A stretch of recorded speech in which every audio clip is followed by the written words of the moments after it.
This is the G Podcast with your host, Tommy B. Hey, what's up, y'all? Welcome to episode 199 of This is the G Podcast. Yes.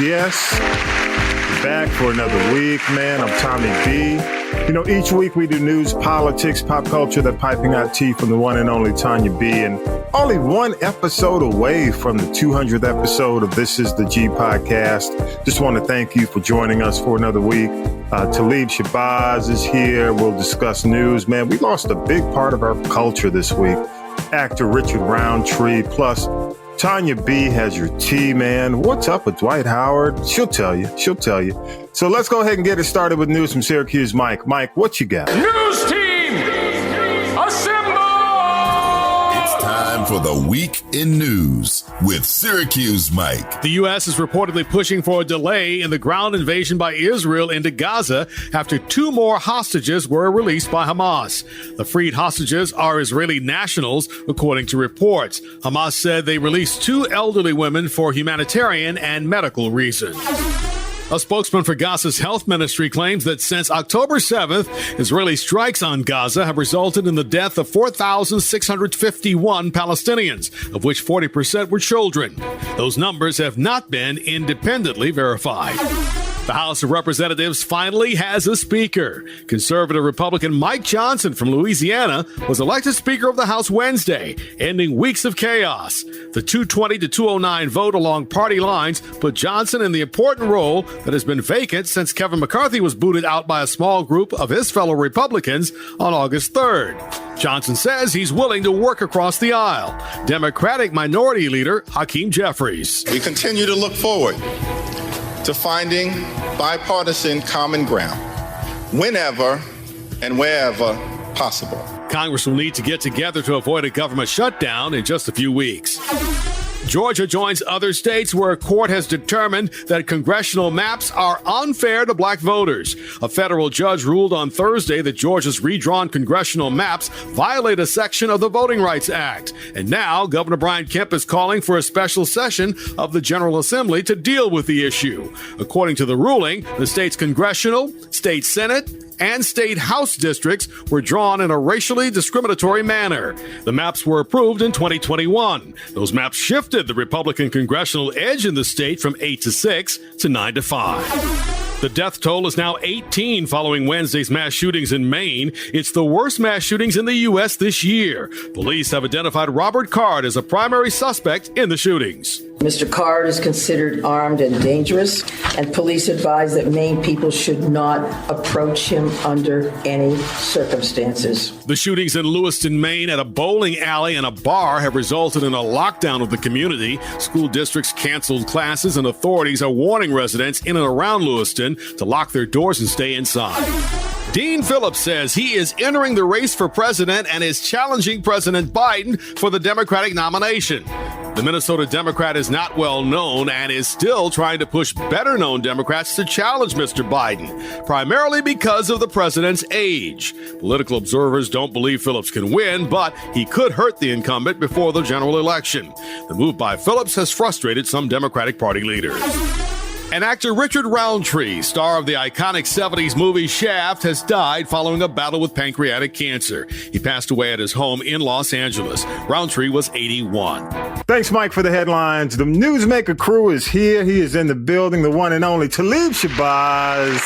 What up, Talib? How y'all feeling out there? Radio land. Hey, man, as of this taping, man, I got to say this, and I want to, thank Mike for the headlines again. It missed his deadline, but the mass shooter in Maine has been found, self-inflicted gunshot wound, and we'll get into that a little bit in a few minutes. The House has finally found a speaker, of course. They call him MAGA Mike already, MAGA Mike Johnson. The job that nobody wants. Another Christian nationalist is in place. So, just get ready for the ride, y'all. Yeah. Georgia's cheating maps have been called out, approved back in 2021. Now, Kemp has set a date to redraw these maps. Looks like it's going to be late November. Right. But we'll get into it. I just want to kind of hit these because Mike mentioned them, just kind of follow up. The amazing thing to me is the only way that the Republicans can truly win and dominate in a lot of these southern markets is through gerrymandering. It's either through us not going to vote or gerrymandering. So we'll see. Apparently, there's an opportunity for 2 new seats potentially in Georgia. So we'll see. That could make a huge difference. And it's not Marianne Williamson, whatever her name is, but Dean Phillips. This guy said he's running against Biden because of his age. And I want to address Biden, man, because I don't think. I mean, look. Let me say this for the podcast audience. Mm-hmm. You know, I prefer Biden over Trump any day. Okay, any day.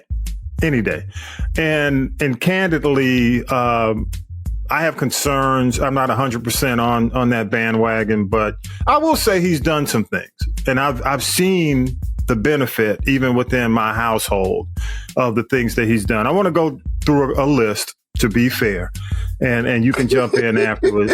You wrote it down. I wrote it down. I had to write it down. Yeah. But I think he has lowered the cost of certain things. The problem I think he's dealing with, because we saw an approval rating hit 37 as we tape this week. Super low. That's low. And honestly, that's where Trump sank, as low as like 37 in the upper 30s. And I think a lot of it for Biden, in my opinion, was the gas prices, because the gas prices have fluctuated upward. They're coming down, but they were up higher than they were with Trump. I think that's one of the issues. I think he has done a much better job, because I saw egg prices this week. Egg prices are way lower than they were at one point in his administration. So you see certain things starting to go down, milk, a lot of the household goods. People are working, according to the job reports, more so than any time at any point in history. Companies are reporting higher earnings, rescued the economy from the pandemic. I will say that, because we could have collapsed and we didn't. The infrastructure bill, the money's there. I just think the governors need to move faster to fix things. Historic expansion of benefits for the toxic. If you have ever seen the Apple show with the guy who used to host the Daily Show, the toxic burn folks over in Iraq, he was able to get those veterans benefits, whereas other administrations refused to give them benefits. That was a big deal. John Stewart? John Stewart. Right, okay. John Stewart had really been an advocate for getting a lot of veterans who had been exposed to all the toxic smoke from the burning. Right. And he was able, and Biden was able to make that happen. And the other thing, and I'll let it go, even though I think we're dealing with it now with this mass shooting, he was able to get a step forward on guns with some legislation, but we still have not taken the automatic weapon ban off. You know, we need to get back to that 94 ban that we had when, you know, the period up until when George Bush allowed it to expire. Because at that time, from 94 up until George Bush allowed that ban on assault weapons to expire, we weren't having these many mass shootings. Right. Okay, but as soon as he allowed it to expire, it started up again. So we got to get back to that. But again, I don't want to. You can go to whitehouse.gov. They've got a list of all the Biden, the things he's done with the administration. Let me tell you the problem, because another problem, I just don't think the messaging, man. I think the messaging is hokey as hell. I was really just going to say that same thing, man. You know, the problem is never what somebody does. The problem is, what did you know about? You know, and yes, the gas prices definitely negatively impacted Joe Biden. But, you know, it's the economy as a whole. You know, when everybody's talking about this inflation, you know, that you have to be able to combat what you know to be truth and what is propaganda, and that's, I think that's, yes, that's his, honestly speaking, I'm not crazy about the way that Joe has been able to, or not been able to wrangle,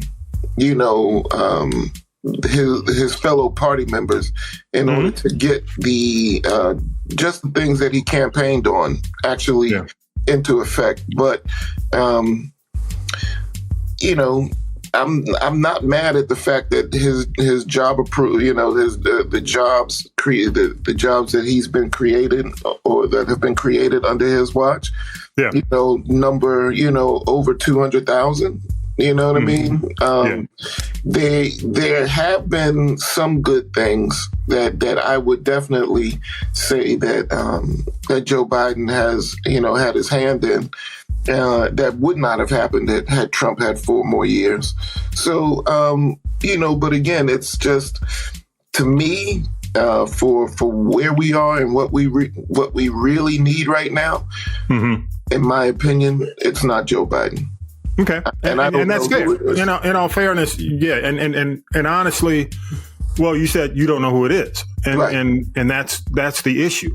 Right. I don't think anybody right now knows who it is. Right. I think if we knew, then there would probably be a bit more activity on the Democratic side trying to wrangle that in, fix it. But but at the same time, when you don't have debates, for whatever reason, that helps to kind of squash the message as well. People want to see, right now we're living in the days of social media politics, and people want to see a show. And Joe Biden, just on his own, is not really giving the show. If he allowed for the debates to happen, at least we'd be able to see where, he's okay. Joe's got a little oomph. He hasn't really, yes, he's getting older, but he hasn't really lost a step. Right now, we're really just not seeing it. I think that is to his detriment as well. I agree. He needs, but let me say, man, the age issue, we knew this was going to be a problem. I think when he ran in 2020. And I think for some reason we felt that he would do the 4 years and come up with the plan at the end of the 4 years. You know what I mean? You kind of felt, okay, he knows how old he is. He's probably not, he's going to do the 4, transition out of the mess that we've been in with Trump. And then, he's going to roll out a new plan. But the new plan is him again. Right. And I think that's why, I think to a certain extent, people expected him to say, okay, I've done 4. I've done, what the country wanted me to do. Right. What you said you were going to do. Yeah. 4 years and you're out of here. And, but I think he says he's got more to do. And it's going to be interesting because I've never seen, this is going to be a test because we've never seen a president at this age work. You ever, this is going to be my, Joe face. I'm going to do this from now on. And Joe is not going to apply just to Joe Biden. But, when somebody says something that I really have to see, I'm going to just, I'll see it when I believe it. And again, I mean, the presidency's hard, man. It's hard on everybody, dog. Yes. I mean, we saw it with Obama. Yeah. It's hard. You look at all the stuff that every day that's coming down that he's getting calls on. And at that age, it's just going to be interesting to see. Yeah. Moving on from that, Richard Roundtree, man, our black superhero passed away, Shaft. I can tell you, man, let's go on and do it. Yes. I will tell you, man, and this is for my ATLians, man, my folks who grew up in the A, the Fox Theater, the Baronet, the Coronet, the Rialto, and the drive-ins, the Bankhead drive-in. That's like the black exploitation. That's where we saw them all, man. That's oh, brother. Ask them. The Baronet, the Coronet, and the Rialto especially used to be downtown. And the interesting thing, man, and they were talking about this, around the death of Richard Roundtree, the fact that black exploitation movies really saved Hollywood, because Hollywood was going through a down period because you had the whites were moving to the suburbs and leaving all these big theaters that were downtown that were becoming urban theaters. So, quite frankly, they weren't, Hollywood was losing money. They needed some time to get to the suburbs, you know what I'm saying? And start this whole new push for mainstream film again. And plus the mainstream films were getting, kind of dopey and they were doing, back in the, back around the late 60s, 70s, the films, they weren't doing really great films. They were doing, they were trying to do family films and all these films that people weren't going to see on the mainstream side. Right. Then Shaft shows up, and Shaft really becomes, I think it was United Artists, was the studio, man. They were really one of the only studios to make money, and it was because of Shaft. Right. So you had a lot of these studios, man, that had been doing like this, maybe low-key, low-budget horror stuff that shifted. American International is another studio. Right. They shifted from doing, the vampire movies to funding black exploitation movies. Right. And the money was good for a while. So, I just have to give it up to him, man, because, he truly was a superhero in a lot of different ways, not just on the screen, but his image. I just remember how big, you could say Shaft back in the day and like, damn, he's Shaft. Right. It was like truly like Superman for us. But you got any thoughts on that? Thank you. Thank you to Richard Roundtree for being not just, the man in front, but also the brunt of the jokes.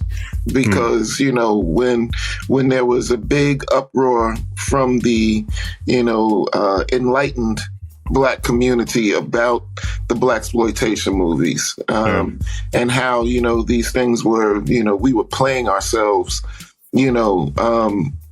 Richard Roundtree really was like, look, I'm trying to do this for us. This isn't just about, trying to self-enrich. And, with him, Isaac Hayes, that sounds right. Come on, that put a lot of us back to work, and introduced some of us to the movie industry. I mean, you think about, there wouldn't be a Dolomite if it hadn't been for that. And Dolomite, Rich, he was making his own things happen. Rudy Ray Moore. He was doing the albums. Exactly. So the Blue albums. Yeah. Right. Yeah. So, moving into movie, there were some negatives that came from that era. Yeah. But I think that, Pam Grier's breast, we got everything in that. I think that was, it was a great time. It was a great time. I know. Look, hey, dog. Kennedy, we got Jane Kennedy from that era, too. You know what I mean? These are, again, there were a lot of household names were able to eke out a living and become an inspiration for us to even want to do something better than the blaxploitation. So, just kudos to that man. And you know what, man? And even up to, he stayed relevant, he did the Shaft movie with Samuel L. Jackson. Right. And also, from a family standpoint, my kids were into the Family Reunion, the most recent thing that he did with Loretta Devine on Netflix. So he's continued to work over the years, man. Yeah. And, rest in power. What's that? I said, well, he wasn't no punk ass man. You know what I mean? It was every role that he's been in. I mean, wasn't he in Sounder too? Oh, well, he wasn't in Sounder. He was in Roots. Roots. He did, right. Yeah, he did Roots. Come on, man. Come on. This guy was multifaceted. I mean, just enough respect. That's all. Absolutely. Man, the issue of gun control is up again. And you know what? I've done this podcast going back against, I guess, a version of this podcast going back to, the late, mid 2015. Okay. 2014, 2015.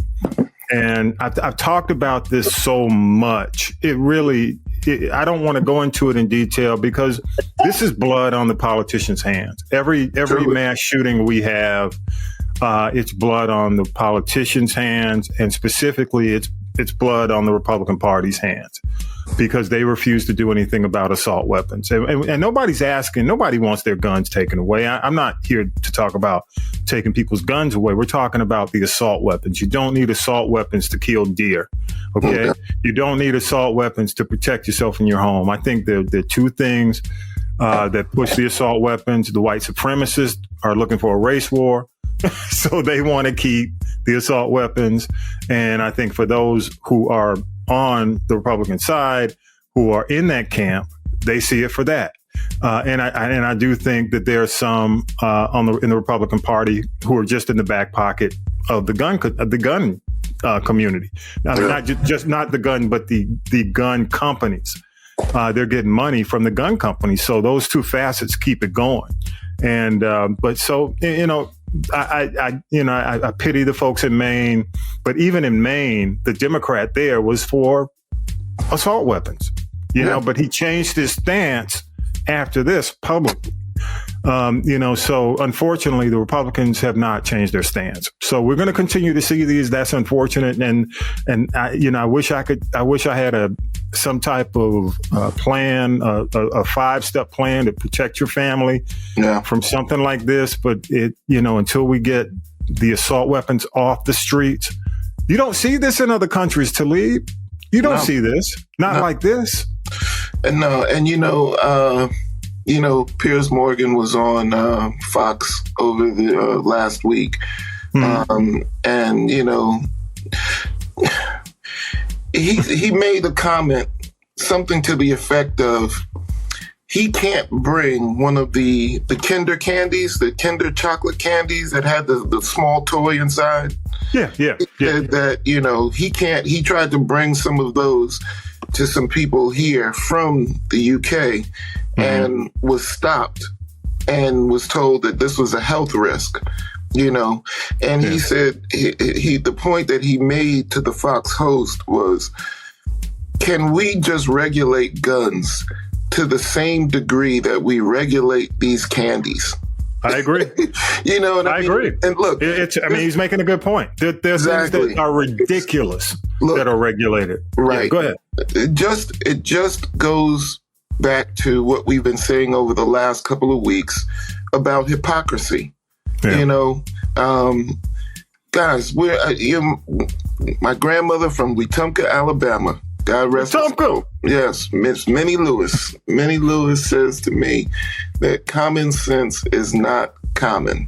And I'm, out of all the things that she said, that one seems to be ringing the most true, because I'm not a gun advocate myself. I do not own firearms. I've got bats all over my house. I've got pipes, but I've just never really done the gun thing. I have owned a gun before. I'm not against having a firearm. It's whatever floats your boat. But there has to be, if we make an electrician get a license before he is allowed to work in your home, if a doctor has to have a license before they're allowed to open you up, or even look in your mouth, if the CPA needs a license before they can operate on your taxes, why is it that? And why is it that we don't have a license for somebody that wants to own a gun? Yeah. It just doesn't. It's simple. It doesn't make sense to me. And it doesn't make sense because it's in the hands of people. It's in the hands of the wrong people to make the decision. That's just my 100% opinion that Congress, it has proven to be incapable of doing what's in the best interest of the people. Right. So the hypocrites, are still alive and well and kicking. And they're not only paying money, but they're receiving money for these favors. And it's old now. It's just old. And we've really, at some point, we really just have to say, look, man, if you're not going to do it, then this is how we're going to do it. But there needs to be some kind of people's coalition, because I'm tired of talking about it. We all are. We all are, man. This is just, it's unnecessary for the one or two that really wants to go squirrel hunting with an AK-47. Really? Yeah. Come on, y'all. Yeah, agreed. Hey, man, what's your big takeaway for the week? My big takeaway, go ahead. My big takeaway is I've known about it for a couple of weeks now, but I'm just saying I want to say thank you for a little bit of common sense in the baking industry and allowing dispensaries to have access, marijuana dispensaries to have access to banking systems. Please, thank you very much. Because this is so important. If you're going to allow it to be sold in this regulated way, for these dispensaries to not have access to the banking system and constantly getting robbed and, all kinds of ill treatments happening because of that, again, let's get back to just some common sense stuff. The places that marijuana is now legal, it's definitely a multi-million-dollar industry, if not a billion-dollar industry. It increases the tax base. It does so much, and it allows people who are adults to get into whatever kind of state of mind they want to be in and be at the house and, partying or interaction, whatever the case might be. Thank you for just giving a little bit of, okay, guys, this, you don't have to be just a cash-based business. Otherwise, why is it regulated? If you just want people, just want this to be a cash business, then just leave it to the guys on the corner. Let folks out of jail who did it that way. And, and let's really reform the whole thing. But, I'm glad I don't have to get charged $3 because I wanted to use my bank card. Like you're in I know it. It's crazy. Crazy. Man. Hey, but, for me, and I heard this on the local news, man, and I come out of that system. There are almost 2,000 foster kids currently in Georgia missing that they can't account for in the foster care system. That's ridiculous. Almost 2,000 kids in the foster care system. And I got to say, that's criminal. How many? Yeah, man, that's many more, but I'm talking about that's just the number that they have indicated are missing that they can't account for. That's ridiculous. Who were in the hands of foster parents under an adult care that they can't account for. It's ridiculous. I mean, the accurate number is about 1,700, man, but I just wanted to point that out. That not everybody needs to be a foster parent. There's some folks out there just trying to get a check, trying to get as many to collect a check. And, again, I came out of that system, and I will tell you that, you got to find the good-hearted people, the people who are really in it for the good of the people and who are trying to make a difference, and not just hand these kids over, especially black kids. Because they'll put them anywhere just to get them out of the system or just to, put them in a home. Right. And they put them in situations that are abusive. So, again, our local news is reporting it before the state of Georgia. I just have to say, shame on you, state of Georgia. That's ridiculous. 1,700's the accurate number, almost 2,000 kids. They can't even account for. Can you imagine? They call. I mean, it just calls to the lack of accountability. All of a sudden, the social worker calls up and says, "Hey, let me speak to Tommy." We ain't seen Tommy in about 2 months. What? Right. So you know what I'm saying? It's just right, and that's not reported. Right. Do better, Georgia. Gotta do better. So I do want to say one more thing. Go ahead, man. I want to give a shout out to El Mahdi Holly, who is a state representative out of, I believe he's out of Henry County. But I follow his stuff on LinkedIn and a couple of other websites, and he interviewed and has something to do with this lawsuit that's happening in Georgia right now, where they're basically, a lawsuit has been filed against the state of Georgia for not releasing funds that were earmarked for historically Black colleges and universities. Oh, absolutely, it's ridiculous. And Georgia, to the tune of about, I think the figure was something like $600 million, something stupid like that. I mean, over $1 million is outrageous. But the fact that this money that has already been allocated for that specific purpose and not being delivered, you know, now that my youngest son is a product of an HBCU, you know, hey man, get that money to these folks, man. You know what I mean? They have to stay competitive. They have to be able to, I mean, because if not, then whatever was not being subsidized now falls back on us. And, you know, hey, that's not cool. Well, you know what? And I'm going to leave it at this. I'm going to leave it at this because we can talk about this on another show. The bottom line is the state of Georgia brags a lot about having a surplus. The problem is the reason they have the surplus is because the money's not going where it needs to go. Just like this situation. That's the problem. You know, Kemp can brag about a surplus. The issue is he's not really putting the money in places it needs to be. And when you hold on to money like that, you know, you see certain communities crumble. And that's what's going on. That's what's going on. Well, we love your thoughts. Go to Castropolis.net, choose the people poll. Leave us a voicemail. Love to hear your thoughts, your comments, your feedback, and I'll play back the best. I want to say thanks to Talib, Shabazz, man. Appreciate you, man, coming in. You know, Newsmaker crew. Let's take a break and we'll come back with the tea with Tonya B right after this show. Peace.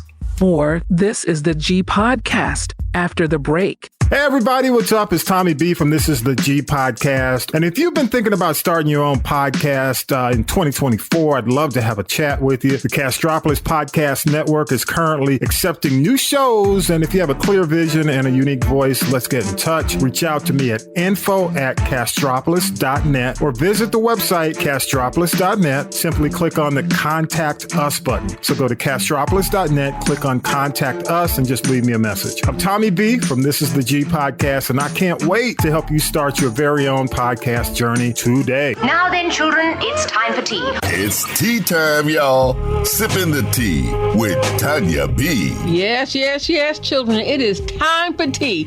It's your girl, Tonya B, and I'm here to give you this week's installment of the Entertainment GT. This is a G Podcast. You know what you got to do. Go to the website, go to the YouTube channel, check us out. We are now giving you content 7 days a week. That's what I said. All right, Tommy B, let's just get right to it. We've got to say rest in peace to groundbreaking actor Richard Roundtree. We know him as Shaft. Some of y'all know him as Gabrielle Union's father on Being Mary Jane, that was on BET. But either way, he was a groundbreaking actor and activist. Started out in the 70s. Before Shaft, Tommy B, you remember, he was a model with the Ebony Fashion Fair. That used to be the height of society in many cities across America. It does no longer exist anymore, which is unfortunate. But, you know, he also was one of the first men that we knew of that had breast cancer. But he left us after a brief but aggressive battle with pancreatic cancer and just raised the bar, opened the door for so many Black actors, even though they say it was the beginning of the Black exploitation movement. It doesn't matter. A lot of people benefited from everything that he did. He will be missed. Let's continue to carry on his legacy in the light that is, not that was, but that is Richard Roundtree.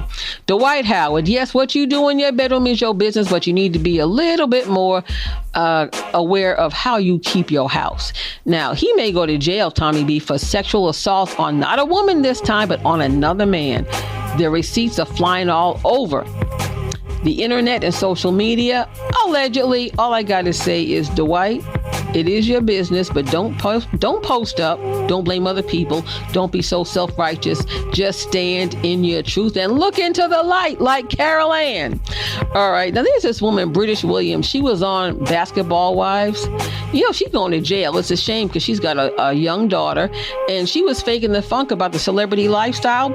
Yeah, she had it because she stole it. She committed 15 different types of fraud. She's going to jail for 4 years. Social Security fraud, bank fraud, wire fraud, all kinds of fraud. The judge had no mercy on her. So much for that so-called celebrity lifestyle. I always said reality TV is not real. What else isn't real?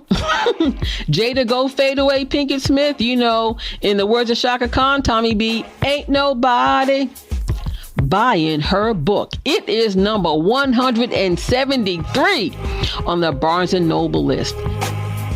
And now here's her stunt of the week, talking about now that this has come out that she and Will have a newfound respect for each other and they may reconcile. Girl, go over there and sit in the corner with Tyrese and R. Kelly and Neo. Fold the laundry and clean your house, okay? Reverend Run's daughter, Angela Simmons, you know what? She's being sued. She's faking the funk too. She's about to get evicted because she owes over $48,000 in back rent. So I guess the whole thing about her being booed up with Yo Gotti, word from the Curb and the ATL was that they broke up. So, Angela, I think it's time for you to find an occupation besides girlfriend. Okay. Congratulations to Halle Bailey. Not Halle Berry, Halle Bailey of Chloe and Halle, the proteges of Beyonce. You haven't seen her in the photo shoots and the magazine covers for the Color Purple movie. It's because she is, as I told you, she's pregnant, but she's also married to that D-list rapper named DDG, and he done gone because I don't know what he put out. In 2024, look for the return of Rihanna, new music, a tour, and a new sneaker line.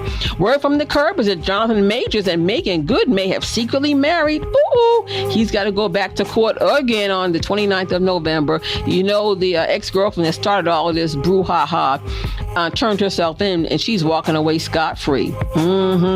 Everything old is new again. Who cares about the return of MTV Cribs? It's so weird because MTV's demo's really young, Tommy B. They're going to the houses of Taye Diggs, Vanessa Williams, Our Forever Miss America, and Vivica A. Fox. Child, please, bye. Next. Well, mark your calendar. December 2nd on Showtime. Tommy B, it's culture, it's music, it's history. It is Michael Jackson and all things Michael Jackson as we celebrate the 40th anniversary of Thriller. Yep, Thriller turns 40 this year. Can you believe that? My goodness. Well, so does Billie Jean, actually. Everybody is buzzing about Jay-Z's exhibit, The Book of Hope, at the Brooklyn Public Library, and his interview with Gayle King. He's many things. He is a brand. He is a business. He's a hip-hop legend. He's an entrepreneur. And he's also the father of Blue Ivy, Rumi, and Sir. And he said now that the kids have gotten a little older, now they think he's cool. Well, that's all I got. Ain't got no more. It's your girl, Tonya B. This is how we sip this GT each and every week on This Is the G Podcast. Don't forget, check the website, go to the YouTube channel. Oh, and in case you missed the Birdwire, you can now go to castropolis.net. The Birdwire is on demand 24/7. That's all I got. Ain't got no more. Have a great week, everybody. Back to you, Tommy B. What you watching this week, Tommy B? It's not all about what I'm watching this week. It's about the spicy, dicey top 10 for Halloween. The Exorcist Believer made her 6th annual top 10 list. Dicey explains why. I get the religious bent. They have upped the ante. So I know if you can see from the trailer, we don't have just one girl that's possessed now. We have two. Ooh. We got 2 girls, and we got a black girl and a black dad. So I was like, yes, I'm here for it. I love how they brought in the Haitian spirituality. They brought in the Christian with the white friend, her girl. They brought that in. Then we also have the Catholicism and the priests. You know what I mean? So we have a whole lot of different ones. And I loved how they had to all come together for this because we got 2 going on at the same time. Again, I'm not sure if we got one demon controlling both or if there are two different. Well, actually, yes, I do. I think I'm for sure it was one. I just thought about this scene at the end. Get all of Dicey's top 10 on the bonus episode 198. It's now available at castropolis.net.